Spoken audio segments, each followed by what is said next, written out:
Nós já vamos dar sequência aqui ao programa para falar da lei de meio ambiente, nova lei, só que da porteira para dentro, nós vamos conversar mais sobre as questões do agro. Frederico Dávila, é sempre um prazer recebê-lo.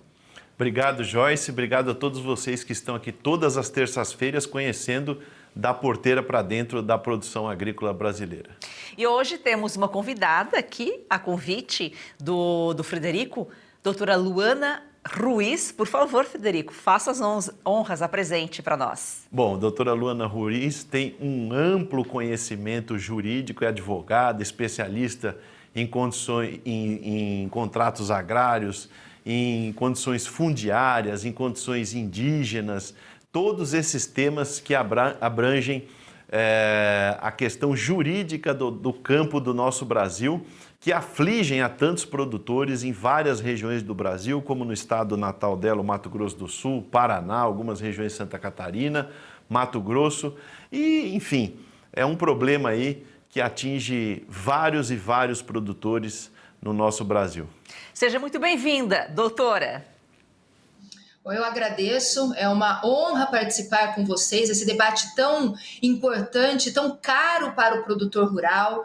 Joyce, agradeço a recepção aqui no programa e não poderia deixar de ser o convite do meu amigo Frederico Dávila, também produtor rural, que conhece na pele, na carne, as mazelas enfrentadas pelo homem do campo nesse nosso Brasil. Muito obrigada, estamos aqui para levar aí algum esclarecimento aos nossos produtores. É o agro que quer derrubar 50 dos 63 vetos feitos por Lula na lei que altera as regras de licenciamento ambiental. Doutora, qual a importância da autonomia dos estados para definir as regras de licenciamento? Joyce, olha o tamanho do nosso Brasil. Nós temos um Brasil de dimensões continentais. A realidade climática do Brasil é totalmente diferente de norte a sul. Muitas vezes nós estamos em um verão escaldante no norte do nosso país, enquanto nós temos geada na região sul. Nós temos uma realidade da biodiversidade e uma diversidade de cobertura vegetal no nosso país totalmente heterodoxa. Então, a importância de que questões ambientais sejam tratadas pelos estados é justamente porque o estado e os seus técnicos, no âmbito do estado, têm muito mais possibilidade de conhecer as peculiaridades. Muito complicado um técnico que conhece profundamente o Rio Grande do Sul ter que analisar questões ambientais na Bahia. Então, essa especificidade que os técnicos em cada estado conseguem ter traz agilidade para o processo de licenciamento. Quando nós levamos isso para o âmbito federal, nós precisamos de certo bolo que é impossível se aplicar de forma genérica no Brasil como um todo. Então, essa questão da dimensão natural do Brasil faz com que o agro defenda que seja mantida a autonomia dos estados, porque nós precisamos de técnicos que conheçam essas especificidades. E é muito difícil nós termos esse conhecimento específico quando nós levamos para o âmbito federal. De fato, né, Frederico? Cada estado tem as suas peculiaridades, suas particularidades. Com certeza, como a doutora Luana disse, ela ainda disse no aspecto nacional, né, no aspecto país inteiro, mas a gente encontra estados tão grandes como o estado do Pará, o estado do Amazonas, ou mesmo o estado da Bahia, onde você encontra 3 biomas, né? Você tem na Bahia, você tem Mata Atlântica no litoral, você tem Agreste, você tem a parte do oeste da Bahia, onde está mais concentrada a maior parte da agricultura empresarial, que é a agricultura de cerrado, né? A agricultura das chapadas de cerrado. Então, dentro do mesmo estado, você já encontra uma diversidade de biomas, de condições climáticas, de condições vegetais. E aí, como a doutora Luana falou, você vai pegar um técnico lá do Amapá, que está no extremo norte do Brasil, acima do Equador, né? Você já está no hemisfério norte para analisar, às vezes, um processo que está aqui em Minas Gerais, São Paulo, Rio Grande do Sul, Mato Grosso do Sul, e que a pessoa não tem conhecimento nenhum daquelas peculiaridades daquele estado. Doutor, e quanto à exigência do CARES centralizar em Brasília as normas de licenciamento, só aumenta a burocracia e acaba atrasando isso aí de forma mais voltada para empreendimentos? Não, olha, manter a questão da normatização do licenciamento no âmbito federal já é complicado por conta disso que nós falamos, e o Frederico trouxe com bastante precisão também. O próprio estado muitas vezes tem biomas distintos. Em relação ao CAR, olha a nossa realidade no Brasil. Nós temos a exigência do CAR e nós temos um percentual baixíssimo, se considerarmos o Brasil como um todo, dos processos de CAR que já foram analisados pelos estados. Se nós levarmos isso, que já existe uma defasagem de possibilidade técnica e de pessoal humano para essas análises no âmbito dos estados. Se nós levarmos isso para o âmbito federal, nós teremos uma demora ainda mais acirrada, ainda mais, uma lentidão ainda maior, levando isso para o âmbito federal. E eu acredito que será uma próxima pergunta, né? O impacto direto de federalizar a análise do CAR. Se o CAR estadualizado ele já está lenta a sua análise, federalizar vai trazer uma lentidão ainda maior. E aí tem a pimenta ali nesse nosso debate por conta do veto, porque nós temos a questão de exigir o CAR já analisado e aprovado para o andamento do licenciamento. Se no âmbito do Estado nós não estamos conseguindo avançar com a análise do CAR, imagina levar o Brasil todo para âmbito federal. Você, como produtor rural, Frederico, sabe muito bem, né, a burocracia, como é essa demora. E imagina os riscos, principalmente para pequenos, médios produtores. Ô Joyce, o impacto é isso que a doutora Luana falou, não tenha dúvida nenhuma. Agora, o que nós temos que falar aqui é a realidade dos fatos, né? Não vamos aqui esconder e nem usar meias palavras. Você tem casos como o estado da Bahia, que todas as agências e as secretarias que lidam com questões fundiárias são todas elas aparelhadas por gente do PT, do PSOL, da esquerda, toda MST. A Bahia inteira ela é regrada por esse pessoal, dado os 20 anos de administração petista que a Bahia tem. Então, amanhã, por mais que se eleja um governador que não é mais ligado ao PT, a faxina a ser feita provavelmente vai durar os 4 anos ou até mais, né? Desses funcionários que são completamente bitolados sobre a égide desses manuais socialistas. E aí você tem casos que são mais céleres porque são estados pró-produção. Aí nós estamos falando do Mato Grosso, nós estamos falando do próprio Mato Grosso do Sul, nós estamos falando do Paraná, que são estados pró-produção. Agora, você imagina uma normativa dessa, como a doutora Luana está falando, que já é problemática em âmbito estadual. Aqui no estado de São Paulo, ocorre que aqui no estado de São Paulo nós estamos falando de um estado de 46 milhões de habitantes, né? Então, consequentemente, a quantidade de análises nessa área é muito grande também. Então, você pegar todo o estado de São Paulo, todo o estado da Bahia, todo o estado do Paraná, todo o estado do Mato Grosso do Sul e levar tudo isso para Brasília, o Brasil inteiro, é óbvio, né? É óbvio que não vai dar certo e é óbvio que eles não vão dar conta, porque como ela bem disse, a doutora Luana bem disse, alguns estados já não dão conta de tanto processo. E também outra, né, Joyce? A quantidade de burocracia criada pelos estados é uma coisa inacreditável. Então você imagine que isso, nós estamos num país continental que se diz uma república federativa, que de federativa não tem nada, nós somos um estado unitário que está vestindo uma roupa de federação. Doutora, é impressão ou nessa nova lei o maior prejudicado é o agro, enquanto as cidades, a parte urbana, os empreendimentos têm mais benefícios aí com essas mudanças? Joyce, antes de entrar nessa questão, só puxando um pouquinho o que o Frederico Dávila mencionou, a questão ideológica.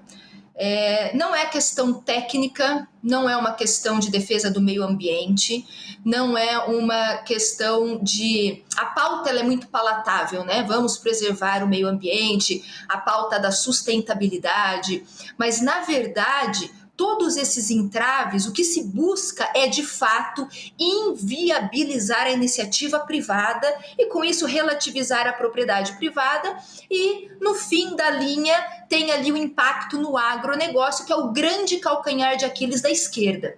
Então, não fossem amarras ideológicas, se nós tivéssemos honestidade intelectual para traçar tecnicamente a sustentabilidade de fato, que é o equilíbrio produção e preservação, nós nem precisávamos estar aqui debruçados nessas questões. Então, esse é um ponto fundamental. Eu conheci o Frederico Dávila em 2018, eu estava... compondo a equipe de transição do governo Bolsonaro, ali com uma oportunidade junto à nossa então ministra Tereza Cristina, que é aqui do meu estado, que era ministra da Agricultura, hoje é nossa senadora, e o Frederico estava ali enfrentando a Assembleia Legislativa no estado de São Paulo.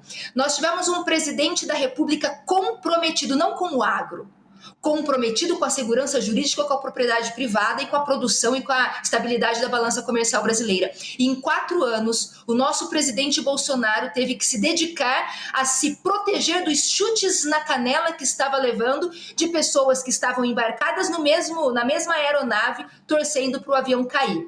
Então, essa questão político-ideológica é o grande problema que precisa ser despido do nosso Congresso Nacional e, em especial, também do nosso Poder Judiciário. Falando agora sobre os impactos para o pequeno. O pequeno sempre acaba sofrendo mais, porque quando eu afasto as possibilidades do licenciamento automático e trago esses imbróglios, por exemplo, exigência de um CAR já aprovado ou exigência de vários pareceres técnicos, o que eu estou fazendo? Eu estou onerando o processo.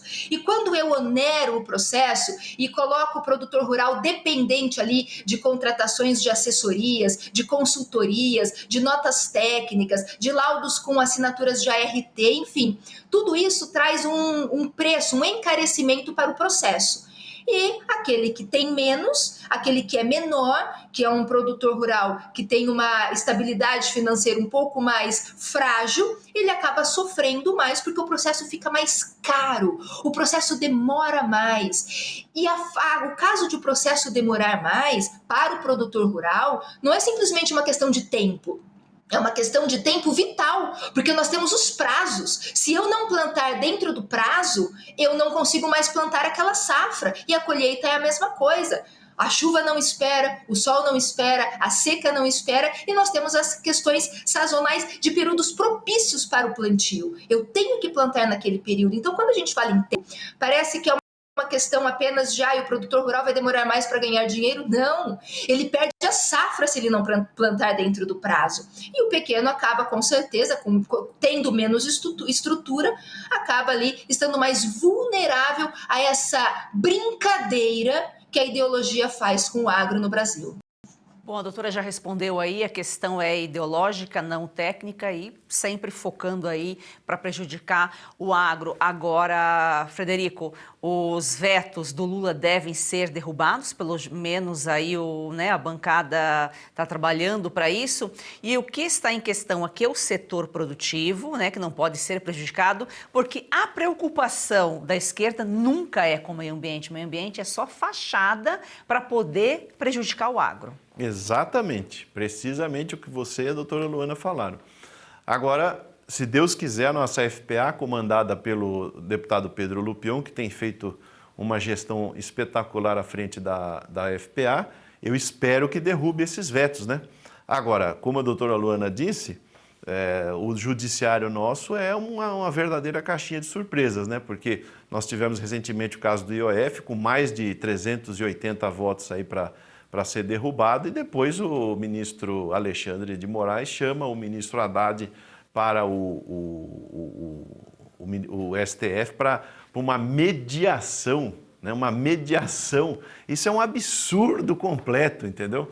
Então, nós estamos vendo o judiciário assumir papéis completamente externos à sua competência.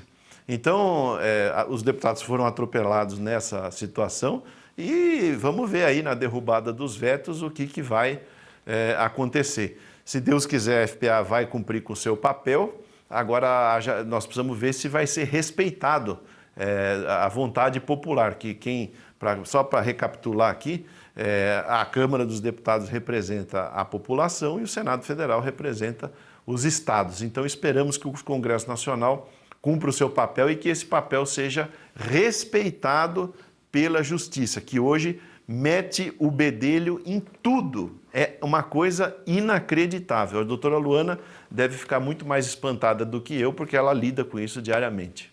Por mais que os valores estejam invertidos, vivemos aí esse cenário de insegurança jurídica, o certo é errado e o errado é certo, não podemos perder a esperança, não podemos desistir do Brasil. Doutora, muito obrigada pela sua participação aqui, pelas suas informações. Eu agradeço mais uma vez, muito obrigada, Joyce, um abraço para você. Frederico Dávila, foi um prazer, estou aqui à disposição e o meu desafio, a minha luta é sempre manter o produtor rural muito bem informado, porque eu sigo numa pauta de uma bandeira que eu corto na carne, né? Aqui no Mato Grosso do Sul, eu venho de uma família que enfrenta o conflito fundiário já há 30 anos, com indígenas ali na invasão da nossa propriedade. E falando na intervenção do Supremo Tribunal Federal, é um caso inédito no Brasil. Nós tivemos uma composição no âmbito do Supremo Tribunal Federal. Meus pais entregaram, depois de 30 anos de luta, acabaram entregando a propriedade para os indígenas, com uma composição ali de uma indenização. Essa indenização ela sai a mais ou menos ali a 12% do valor do que seria o valor de mercado. É uma área que está na posse da minha família já há quase um século. Então são os contornos, né, que o Poder Judiciário vai dando às pautas do agro no Brasil. Mas eu acredito que 2026 vem aí e nós vamos ter um outro governo à frente do governo federal. Eu acredito nisso piamente, nós teremos um Congresso Federal muito mais alinhado. Desistir não é uma opção e nós precisamos acreditar nisso, porque senão a outra alternativa é jogar a toalha. Então, um grande abraço aos produtores rurais, Frederico Dávila, Joyce, muito obrigada. Eu sigo aqui sempre à disposição do agro. Os indígenas aí também são massa de manobra, como esse pessoal aí do MST. E além disso, não bastasse os indígenas, existem os indígenas fakes, que estão provocando invasões, ameaçando produtores, fortemente armados lá no extremo sul da Bahia. Tem caso no Paraná também, que nós logo vamos mostrar aqui, sobre a Bahia. Só procurar a nossa playlist aqui, você vai ver aí o programa, entender o que nós estamos falando. Frederico, muito obrigada. Obrigado, Joyce. Obrigado a você que nos prestigia com a sua audiência todas as terças-feiras aqui no Porteira para Dentro.